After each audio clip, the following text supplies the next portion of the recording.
The anime begins with our 16-year-old protagonist, Mei Tachibana, having a flashback to elementary school wherein her teacher says that the class rabbit died yesterday and she wants to know why. Mei's classmates and friends, she thought, tell the teacher that Mei told them that they could feed the rabbit anything, and so they did. Even though they didn't want to, she apparently made them do it. Mei protests in her teen voice that it wasn't her, and that she didn't do anything. She wakes up. It was a dream the whole time. We see Mei's morning routine as she gets up and gets ready for school. Her mother is bright and bubbly over breakfast and quotes a song, foreshadowing the rest of the series. Nothing starts till you begin. Mei walks alone to the train station for school. While waiting at the station for her train to arrive, we overhear some other teenagers point her out to each other, calling her Rabbit Girl and laughing. Mei looks out to an imaginary blue sky on the other side of the platform before a train rushes past, interrupting her reverie. As she arrives at Toomei Public High School, 3 girls approach her. They tease her about still not having had a boyfriend and being 16 and never being kissed. Mei ignores them and walks on. Mei confirms this as she thinks about how she hasn't had a boyfriend yet and doesn't intend to change this now. She thinks about how having friends has never worked out before. They always hurt her. She feels like she will be better off on her own as she arrives at her first class. Meanwhile, walking through the school halls are Yamato Kurosawa, an extremely good-looking and amiable student, and his pervy offsider Takeshi Nakanishi, who are talking about going out to dinner with some girls from another school last night. Takeshi laments that Yamato had all the girls' attention, and Yamato brushes this comment off good-naturedly, apparently not noticing his success with the ladies. Takeshi sulks that Yamato didn't even get any phone numbers. Yamato reveals his personality, saying that all girls are equal in his eyes. Asami Oikawa, who Takeshi has a huge crush on, interrupts their conversation. She fawns over Yamato and ignores Takeshi. They book in a karaoke session and she moves on.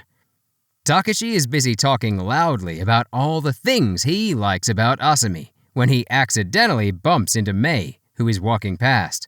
Yamato asks who she is and Takeshi tells him that she is a loner and that he would be surprised if anyone at school had ever heard her say even a single word.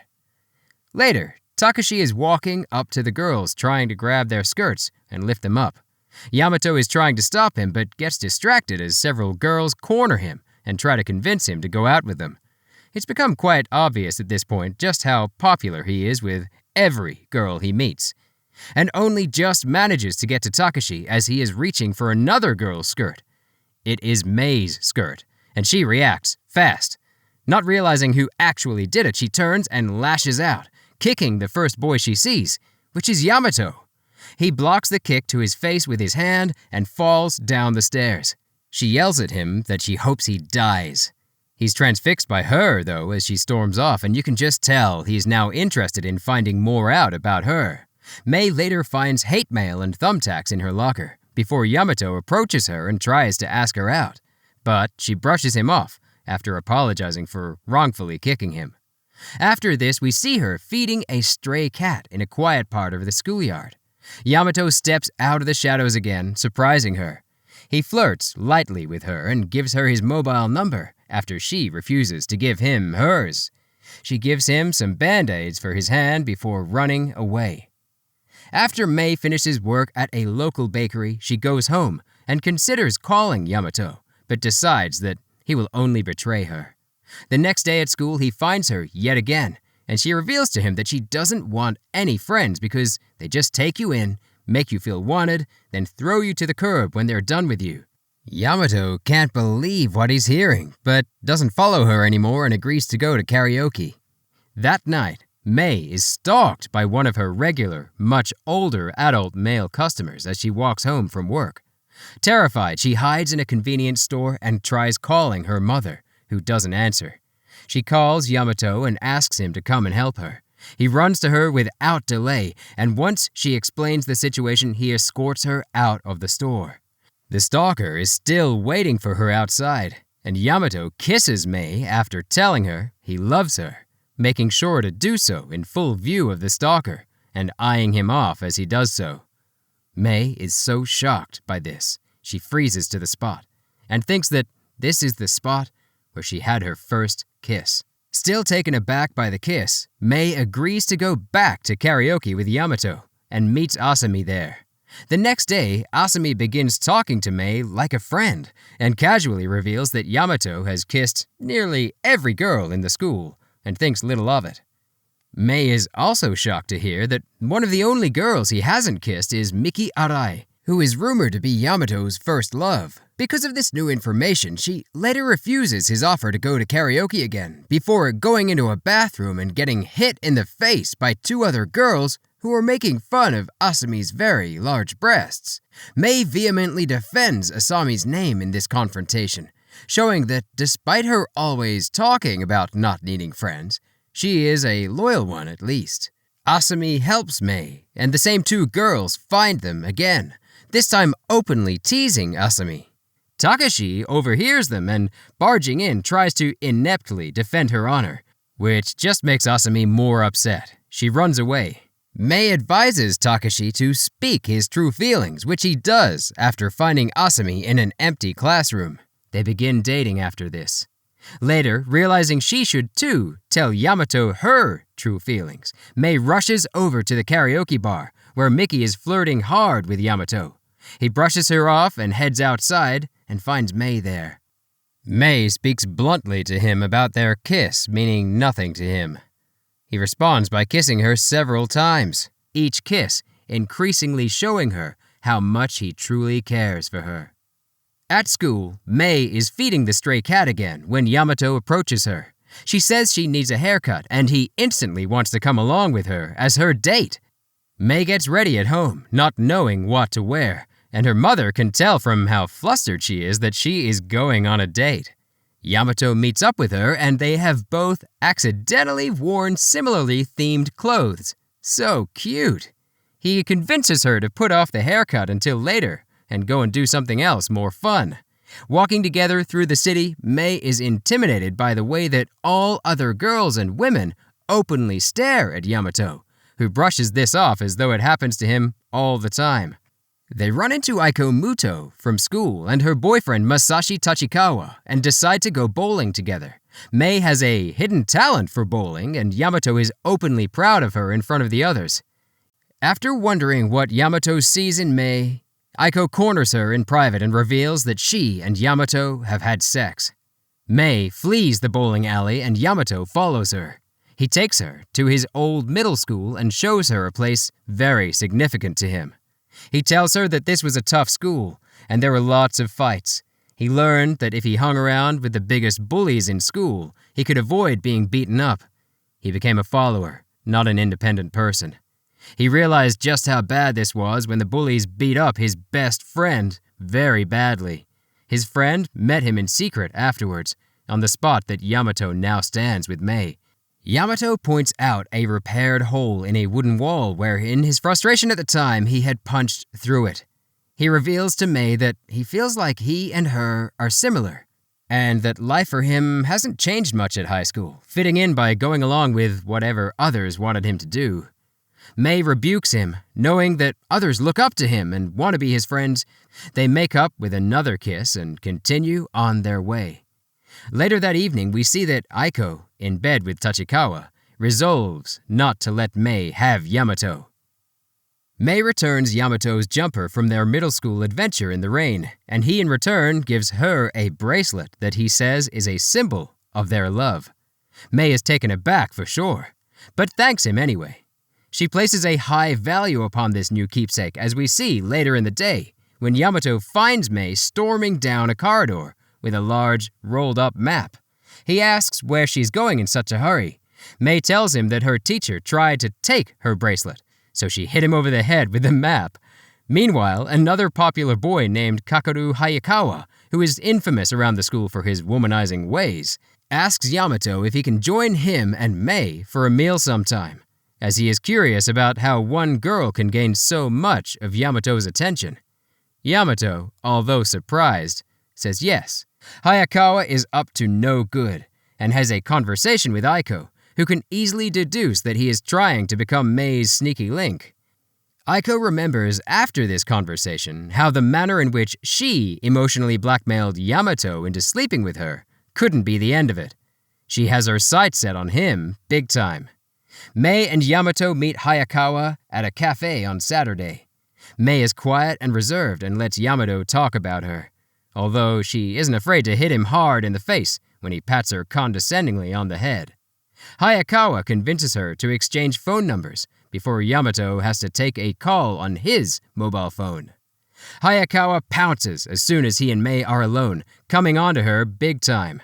After he shoots his shot, she promptly deletes his phone contact, slams down her share of the food bill on the table, tells him she will never need a friend like him, and lets him know she can't stand being around his creepy ass before storming out. Yamato returns and, after proving his suspicions correct about what Hayakawa did, punches him in the face. He stands over him and angrily declares that a guy like Hayakawa will never be able to get a girl like Mei. Mei, meanwhile, has disappeared. At school on Monday, Mei is avoiding Yamato, and Aiko coldly tells Hayakawa that he will never understand why Yamato hit him. Yamato, she states, would never be sleazy and try to make friends with benefits. Hayakawa insecurely lashes out, retorting that Aiko pretends to be nice, but she used to be a fat cow. Mei overheard this exchange and reveals herself in order to coolly tell Hayakawa how disgusting he looks when he eats. Hayakawa pushes her over and calls both of the girls stupid ugly bitches before storming off. Aiko is flabbergasted that Mei would stick up for her and gets defensive when Mei reveals that she knows all about the dieting, yelling that Mei doesn't know what it's like being her. Mei solemnly says that she admires Aiko, that she is so grateful for Yamato opening up her world, and she won't let Aiko win by taking him from her. Aiko hesitates, thinking hard, before shrugging these comments off, saying that Yamato rejected her a long time ago, and they both make her sick. Looks like Mei has won the fight. Later, Mei finds Yamato with the stray kitten, his hand bandaged from punching Hayakawa. Mei comments that the cat doesn't like it when he holds his hand above its head, drawing a symbolic connection clearly between herself getting patted on the head in the cafe and the stray cat right now. He apologizes to her and states how badly he wants to be with her. Mei knows it's now or never. She asks him if he really slept with Aiko. He admits freely that he did, but that he will never do anything like that with anyone else anymore. He clasps her hand with his injured one, their bracelets touching. One day late after school, Yamato finds Mei with a stray kitten by a road. She laments that it will have to go to a new home or be sent to a shelter for strays. Yamato agrees to take the kitten in. Later that night, he calls Mei in distress. And in the cutest conversation this century, Mei talks him through how to feed the kitten, and he celebrates loudly when it finally manages to poop. Mei is touched by how caring he's turning out to be, and also how much he appreciates her help and guidance. Yamato names the kitten Kuro, and is like a proud new dad as he flashes its photo in the face of anyone nearby at school. He suggests to Mei that she come over to his house for the first time ever in order to introduce Kuro to her cat, Marshmallow. Mei is extremely nervous about taking this step in their relationship and isn't comforted when she arrives to see how huge his house is. Yamato's little sister, Nagi, meets them at the door and is openly critical of Mei, to say the least. Mei takes this in her stride, but finds it hard to contain herself when she goes into Yamato's room for the first time, and then he closes the door. They relax there together, and Yamato makes light of her nervousness, telling her to get her mind out of the gutter. He holds her loosely but lovingly on the couch. Holding hands, Mei considers that he might actually be nervous too. Breaking down walls, Yamato manages to convince her to call him Kurosawa instead of Kurosawa-kun. Nagi walks in with a homemade treat, and when she finds them cuddling, screams that her brother is in danger. Yamato asks her to apologize after she yells at Mei that she will never accept her as her brother's girlfriend. She is banished to her room, and we see a flashback of the difficult time she has been through. She used to have a lot of friends, but they only liked her because her family was well off and used her. So she became a recluse and stopped attending school 6 months ago. Yamato was there for her in this lonely time. Mei eventually wins Nagi around, and after going out for a while, Yamato comes back to happily find both girls and the cats all asleep on the couch. As time goes on, Mei is struggling to learn how to bake under the tutelage of Nagi, who tells her that as long as she doesn't cut corners and takes her time, her baking will turn out naturally delicious. A new girl begins attending Toomei High School, and not only is Megumi Kitagawa, Megu-chan, an amateur model, but she also instantly falls for Yamato and is very vocal about this to him. After everything going so well between Mei and Yamato so far, she begins to feel jealous of the situation when Megu-chan convinces him to model with her. What is originally supposed to be a one-off photo shoot becomes a more serious gig as Yamato gets pulled into Megu-chan's world and, therefore, away from his precious time with Mei. Yamato continues to make efforts to spend time together, but Mei is still as shy as ever, and things start to seem a little one-sided. Despite this vibe, Mei obviously really misses how things were before Megumi arrived on the scene. Megumi apologizes to Yamato one day on the way to a photo shoot for keeping him from walking home together with Mei, and Yamato tells her she doesn't need to apologize for that. What a silly boy. Megu convinces him to come to her house for dinner one evening, which leads them to having a lovely evening together. Mei, however, is at home, checking her phone as often as she can, waiting for him to call. Megumi asks Yamato if he would like to make dinner at her place. He agrees. As time goes on over the following weeks, Mei feels the distance between them grow, and she notices on one of the magazine covers Yamato has appeared on that he is no longer wearing his love bracelet. The final straw seems to be when Mei overhears two girls in the school corridor saying that Yamato was seen coming out of Megu-chan's house late at night, and that them being together just makes sense. As Asami later says, Mei is caught in a whirlpool of negative emotion. Aiko reassures her that she just needs to show Yamato how she feels. Mei takes this to heart and immediately finds him, grabbing his school tie and pulling him into a deep and passionate kiss. Gotta love those slow-motion kisses. Yamato is shocked by not only such a display of open emotion from Mei, but also that she immediately starts crying afterwards. He spontaneously reacts, saying they should walk home together today. While they sit on a park bench that afternoon, he tells her they should speak their mind to each other, and Mei can't stop thinking about how he might be acting around Megu-chan when they are alone. Yamato senses the vibe, and for the first time, he is the first one to let go of their hand-holding before saying he's going home. Mei, being aware of this lost connection, is in a deep funk, and even her mother notices how low she's feeling. Mei knows she isn't doing well, but doesn't know what to do about it. Asami gives her a special edition keychain, and her and Aiko try hard to cheer her up.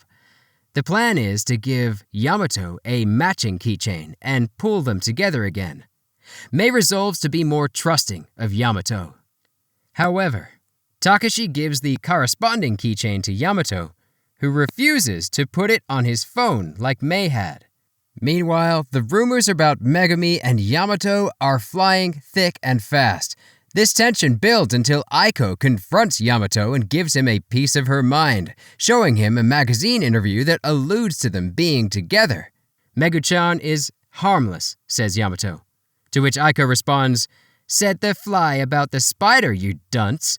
She urges him to think about what this situation would look like if the tables were turned, and to find Mei and fix this now. Yamato, taking the hint, literally runs the streets to find his love, and meanwhile, Mei is frozen to the spot next to their park bench, questioning herself over and over. She goes to her work shift, and a tall, striking, earnest boy called Kai Takamura tries to get her keychain off her very vigorously before letting her know that he will be starting at her school soon. After work, as she wanders home crying, May rubs her tear-streaked cheek, which causes her bracelet to break, scattering beads all over the sidewalk. She stares dumbfounded as Yamato finally finds her. He repeatedly tells her he's sorry, and she tells him that her thoughts of nothing but him since their meeting has narrowed her mind and is turning her into the kind of person she hates. Yamato assures her that there is nothing going on between him and Megumi, that he shouldn't have gone over to her house, and they both bend down to pick up her bracelet beads. They suddenly embrace and hold each other tightly, hunched together over the ruins of the symbol of their love. In this moment of confusion and romance, May realizes how new to love they both really are. At school the next day, Yamato tells Megu-chan that he's quitting modeling because it makes May sad. Megumi finds this news a hard pill to swallow. May and Yamato have turned a corner in their relationship, and May has repaired her bracelet. She's also feeling tight with Aiko and Asami, and tells them how grateful she is that they helped her out when she was feeling so down in the dumps. Meanwhile, Megu-chan is avoiding eye contact with May as she works her way around as many students as she can. Kai, the manly new student, returns to the bakery and further befriends May. After Yamato walks May home in the rain, she invites him into her house so he can use their clothes dryer. As he sits, topless, in her living room, he reveals that he has bought them matching pair rings, and they embrace. For a moment, it seems like they're gonna get more physical, before May's mother loudly arrives home. In the following conversation around the kitchen table, Yamato states all the things he loves and respects about May to her mother, who is both taken aback and utterly impressed with how complimentary and sincere he is. May finally starts calling her boyfriend Yamato, a level of closeness she has never experienced before with anyone else. Kai walks up to Yamato one day at school and reintroduces himself to Yamato. It turns out that he was the middle school friend that Yamato only hung out with in secret, and who left due to being horribly bullied. Yamato is surprised but glad to see him. Kai drops into the bakery again and tells May he has returned to her high school to track down and reap revenge on all of his bullies after working out and growing for a solid year. May rebuts that revenge won't solve anything and would make him just as bad as them.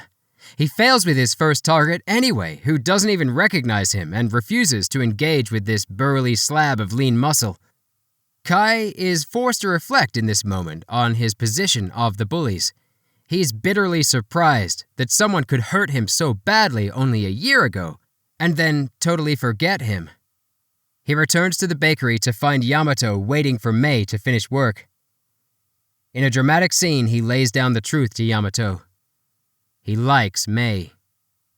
The perfect storm starts brewing as Megu-chan and Kai come into contact with each other. Megumi gives Kai some amusement park tickets that she got from her agent. She then begins to drive a wedge between Yamato and May by enhancing the perceived threat of Kai, although she is internally struggling with where she fits into the social dynamics of her surroundings now that Yamato is not in her life anymore. Yamato gets deep with May and low-key confronts her about Kai, which surprises and confuses her. Megu-chan begins courting Aiko and Asami's friendship, which has the intended effect of scaring May away from hanging out with them. She doesn't want to be around Megumi. This frightens her, as she doesn't want to lose all the friends she has only just gained since meeting Yamato.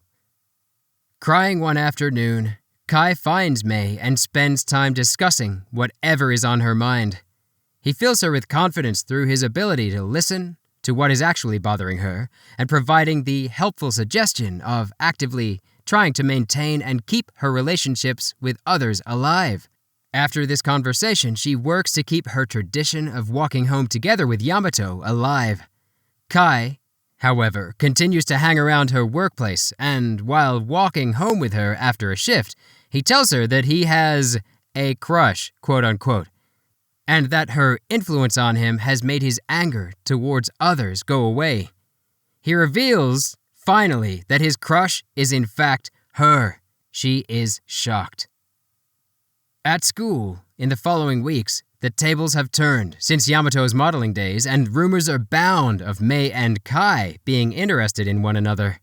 Yamato confronts the two of them as he has heard that the two of them are going to use Megu-chan's tickets to go on an outing together to a theme park. The uneven nature of Kai and Yamato's middle school friendship comes into focus, and Kai ends up punching Yamato in the face, knocking him down. Yamato doesn't begrudge the punch, but tells Kai that if he's really after Mei, then he's in for a fight. He also takes the opportunity to apologize to Kai and tells him that he'd been a coward. Kai admits that he really does like Mei, but that if it has to be as a friend, then he will accept it. Yamato and Kai leave the conversation as friends again, and Yamato and Mei make up on the spot, deciding to go to the theme park together as Yamato had originally hoped. The chickens are coming home to roost for Megumi, as Kai confronts her about how she has been manipulating the social dynamics of the school for nothing more than to gain attention.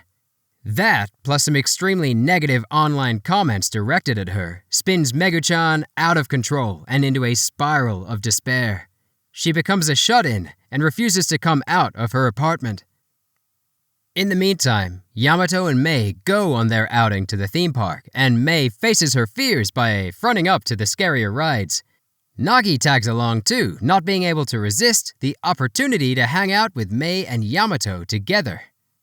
Over at Megu-chan's apartment, things are getting serious as she refuses to come out into the open, even for Yamato, who rushes to be by her side.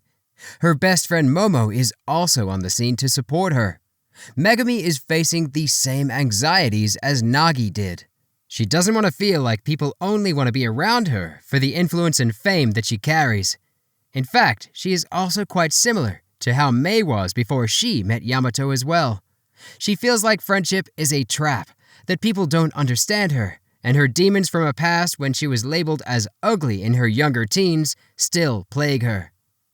Momo, who has been with Megu-chan through all of that, and up until now, finally convinces her to come out, and Mei arrives at the apartment just in time to see the two best friends embrace. Megumi eventually returns to modeling work with a new understanding and appreciation for her lifestyle and friends. Megumi also questions whether she will be able to live with the consequences of her past decisions. Asami helps her come around to a new version of herself that focuses on a genuine outlook on life. She resolves to live for herself, not for random strangers on the internet who don't even know her. We jump through several seasons and see Mei and Yamato's relationship consolidate and grow. Mei has gone so far in her social life as to attend a summer festival and even ventures out to the fireworks, unfashionably late, dressed in a kimono. We skip forward in time, and Mei is feeling too shy to go and visit Yamato, who is off school due to a fever. In a classic misunderstanding scenario, Nagi tells Mei that Yamato wants to be alone on the phone. However, in reality, she just wants to pamper him herself and doesn't want the competition. Classic little sister. Mei finally realizes that she is ready to tell Yamato how she really feels, although she once more thinks that not telling him is the reason he doesn't want to see her. Feeling weak, Yamato stumbles out of the house and finds her at their usual meeting place. Grateful to see each other, they embrace and hold each other tightly.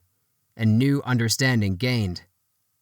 As the final credits roll, we hear amongst the music one single phrase uttered by Mei Tachibana. I love you.